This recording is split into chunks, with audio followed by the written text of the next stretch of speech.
as we discuss biblical principles of success, part 2, we are looking at the book of Philippians, chapter 1. But first of all, what is success? Let me start by saying what success is not. Success is not becoming better than somebody else. It's like somebody running a marathon, another one 100 meters. They can't compete because their races are different. And so you can't compare yourself with another. You may even be better than them as far as you are concerned, but you are already running his race, not yours. So success, you are not a success because you do better than somebody else. That then tells you you may be rich, the richest man in Babylon, if you want. But the truth is, that's not success. Rich, yes. Successful, no. You may be the most beautiful girl, Miss World, in the Miss World pageant, whatever. But again, that's not success. Beautiful, yes. More beautiful than another in the eye of the beholder, yes. But your success? No. No. You are not a success. You may be powerful. Agreed. More powerful than others? Yes. If you're a president, you certainly are powerful. Successful? Not necessary. And it will be very important to understand that. Then what is success?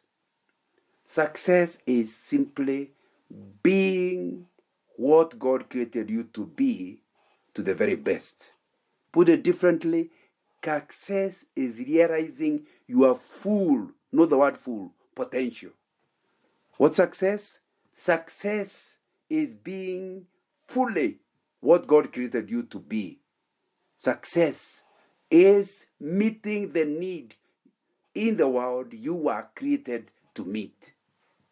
So when you talk about a life of success, we are talking about a life of being who God created you to be totally and fully. That's how we said the principles we covered in part 1. The whole issue of, and very, very important, learning to identify your calling, your vision, because how will you reach a success unless you are clear where you are supposed to be going? You can't just jump and start running or get to the road and start driving. You might be driving towards the wrong direction. And the faster you move, the more lost you will be. So we say the first principle of success is to identify what's God's calling on your life, what's your mission, what are your core values, so that you operate among them. And then we emphasize the importance of being proactive. In other words, discerning the future, not getting to something before discerning it. Being proactive, and emphasize that you will not be a success if you are in the first two categories, or who looking at your future in the first two categories. The first category says unlearning, people who don't learn anything from their experience. The second one is reactive, people who wait to make mistakes in order to succeed. They will be better than the first group, but the very best is proactive group, which we taken from First Philippians chapter 1 verse 10. We are encouraged to discern what is best, because you could be operating below the best because you are not discerning what's best for you. And I think that will be something very important. We also emphasize the fact that you must do a SWOT analysis of yourself. You will not be a success until you know who you are. And nobody knows who you are better than God. So you may need to consult Him. But I think that thing that we learn, if you really want to be a successful person, is to learn to be a team player. God has given you a role, has given you a calling, but hardly are you to go into that calling alone. Here is Moses, sent to do a very gigantic task, rescuing 1 million people from the hands of a tyrant called Pharaoh. And he's in the wilderness. God tells him to go. How do I go? He said, don't worry. I know you don't know how to talk. That's okay. I'll make you partner with your brother Aaron. In fact, I'll make him come. He'll meet you. And Moses was a success, by and large. But it was only a success because he partnered with his brother Aaron. Looking at Philippians chapter 1, verse 5, it says that, and he's talking about himself, because of your partnership with the gospel from the first day until now. Why is Paul succeeding? Why is Paul happy? Why is Paul appreciative? It's because of your partnership. Paul's calling was extending the gospel. He found in Philippians partners, teammates. If you truly want to live a life of success, it is important to partner with others. Obviously, you have to be careful who you partner with, because you don't want to partner with somebody who has different values from yours. You don't want to partner with someone who does not get pleased when you succeed, because you easily sabotage you. And the closer you bring him, the more successfully sabotaging he might be. So you need to ask yourself, whether is he happy with your success as you partner with him. And you also need to partner especially with people who have skills, who have assets that you actually don't have. So you are collaborating, because together you'll be able to move the project further. And that will be very, very important as you play the teamwork together. So people who work as lone rangers, who don't want to partner with others, still progress, but not as far. Have you heard of the saying, if you want to go fast, go alone. If you want to go far, make big impact, go with others. Obviously, they seem to slow you down, but the impact finally is much more than if you try to go alone. And I think that's why Paul is saying he's happy, because of the partnership in the gospel that these people had with him. And we need to ask, are you that a person? Do you have partnership with others? Or you do not bother to partner? I think it will be very, very important to value that God created us to be with others. Now, he created Adam alone. But then he said, no, I need to make a suitable teammate. Adam was the first reason God said it's not good. Everything else he had created, he said it's good, it's good, it's good, it's very good. But then he looked at Adam and said, it is not good for Adam to be alone. And I think it will be very important that you understand that may be true of you realizing your potential. It will be important that you learn the importance of people teaming up with you, so that you yourself help them to realize their potential, and symbiotically they also help you to realize your potential. You know, in verse 3, Philippians chapter 1, verse 3 is saying, I thank my God every time I remember you. Do you have people like that? People you remember because the way God has used them to progress you. In all my prayer for all of you in Philippi, I always pray with joy. Do you remember some people, and it just gives you joy to remember how useful they have been in your life? Why? Verse 5 gives the answer. Because of your partnership. in the gospel from the first day until now. And I think that's a very, very important thing to understand about this partnership. This partnership is not about using and dumping, which a lot of politicians are good at. You use somebody, you dump him, like a sugarcane. You take a sugarcane, you squeeze all the sugar, the juice, the rest you throw away. Using people is not right. Somebody has said, please learn the difference. Money is used to help people. You don't use people. And you must, so when you talk about partnership, in partnership you must be concerned about your progress, but also the progress of the other person. So that in your partnership, you must see both of you are learning to fulfill their potential. You are working together symbiotically to help each other. So it will be very important you are not using people.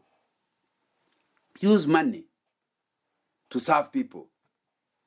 Don't use people to get money. And I think that will be something very, very important in your partnership. Even if it's an employee, if you work with him, as you realize your potential, it is true you are paying him a salary, but beyond that, you must ask, is he going to progress and be better? Is he going to realize his potential because we work together? How have I helped him to improve over time? Have I really managed to help him improve over time? You know, Paul is saying, I thank my God every time I remember you. I pray with joy. Why? Because you are partnership in the gospel. The project they had is evangelism, going to the rich people groups. And the Philippians were playing the role. I don't know how they were playing the role. Maybe it's by praying for Paul. Maybe it's by raising funds that would help Paul to go to new places. Maybe it's simply by encouraging him. Or maybe by the way God has used them and blessed them, it gave him courage to go to new places because of how well they were doing. Whatever. They teamed up together. So he's saying, because of your partnership in the gospel. The other thing I think he is talking about is not a partnership that's a passing cloud. Those people have been partnered with him from the first day when he established the church at Philippi to now. Do you have friends like that who know you? Maybe you are now a very rich man. Are there friends? Do you keep any friends who know you in your poverty days when you depended on people? Or in that category where you dump anybody who can remember your poverty, anybody who know how you grew up in poverty, you don't want them anywhere near. And when they try to get near, you throw them away. No. Here Paul is saying our partnership has lasted. And sometimes God wants to give those people who helped you at the early stage. Now you help them. And I think it will be important for you to ask yourself, is that something that's true of you? That you have partnership that lasts. Somebody said, old friends are gold, new ones are silver. I think what he meant is, you need to keep those friends who know you as a teenager, who know you as a child, who know you as you are beginning, who know you before you are married, who know you when your children are growing.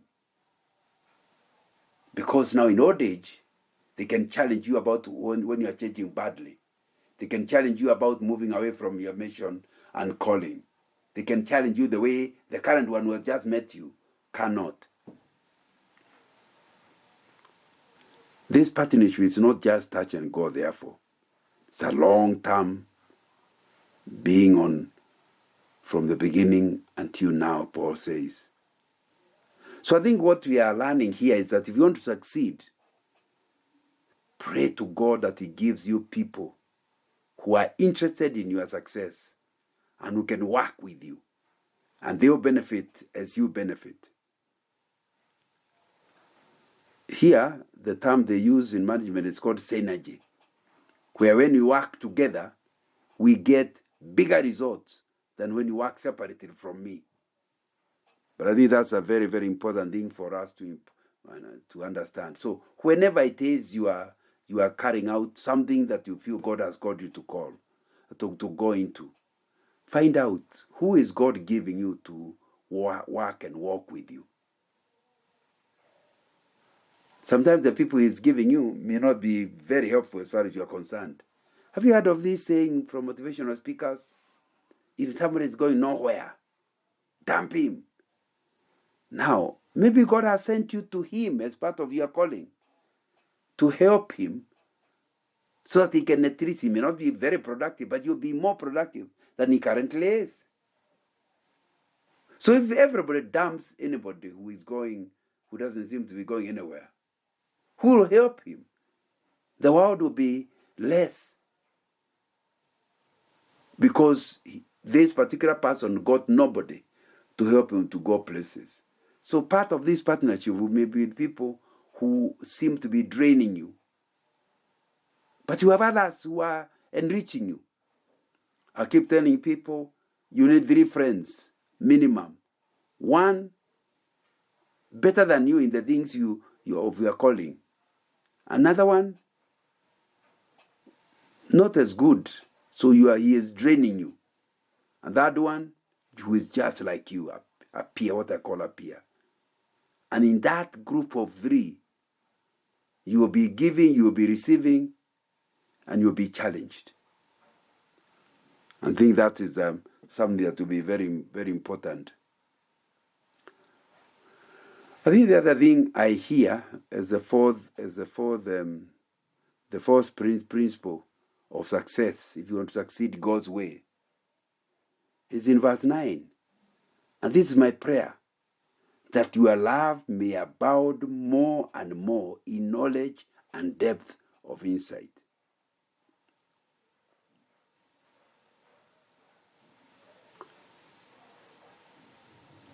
And I think that's a very, very important thing to ask yourself.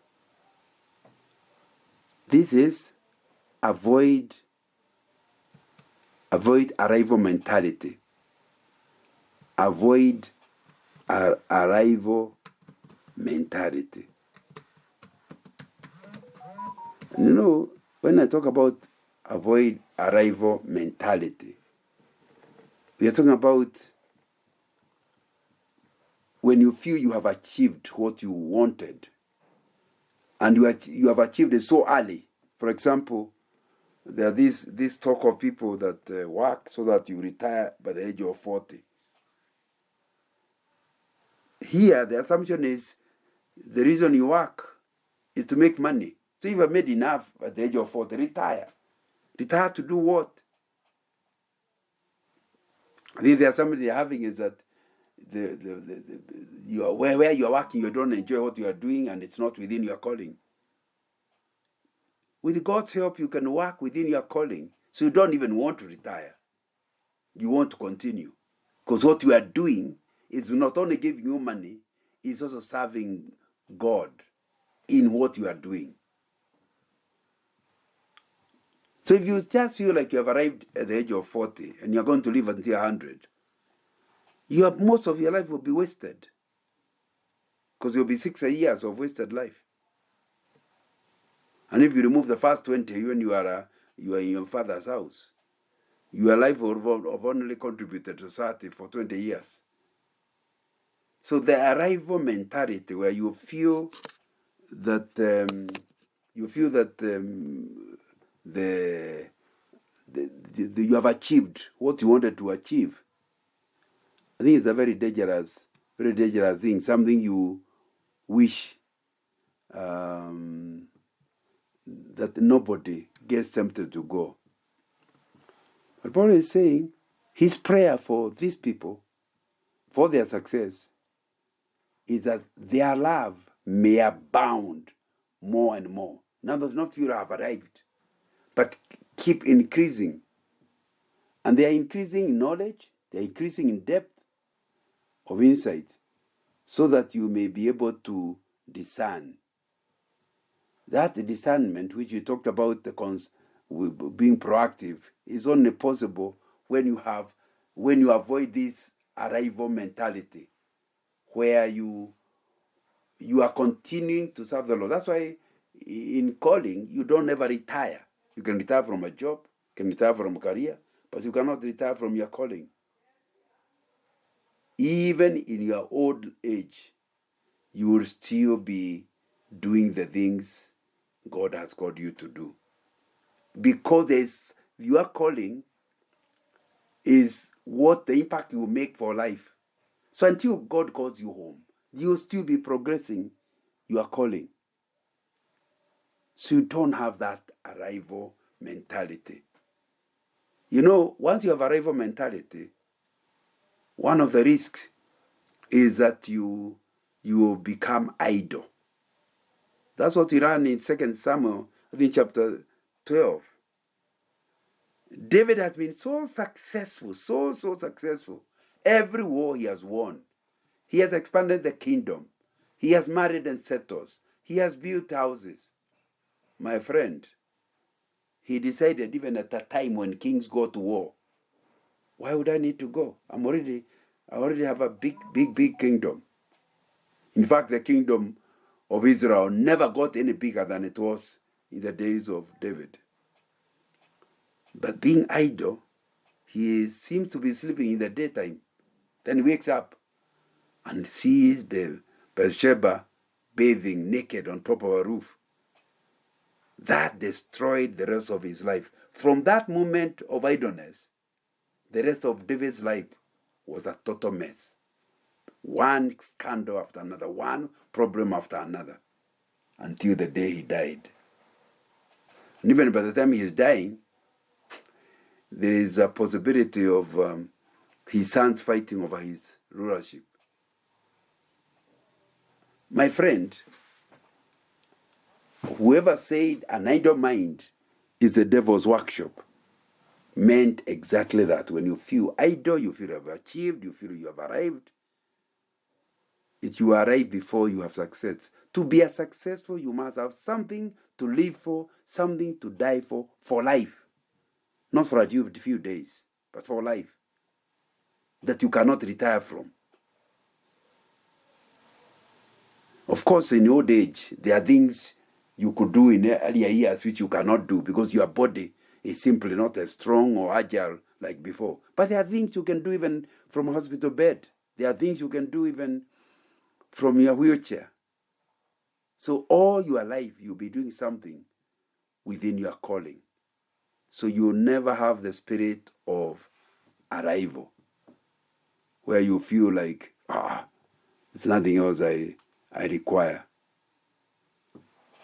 But I think related with this, as we are talking about this, the danger of this arrival mentality, is understanding the importance of being fruitful.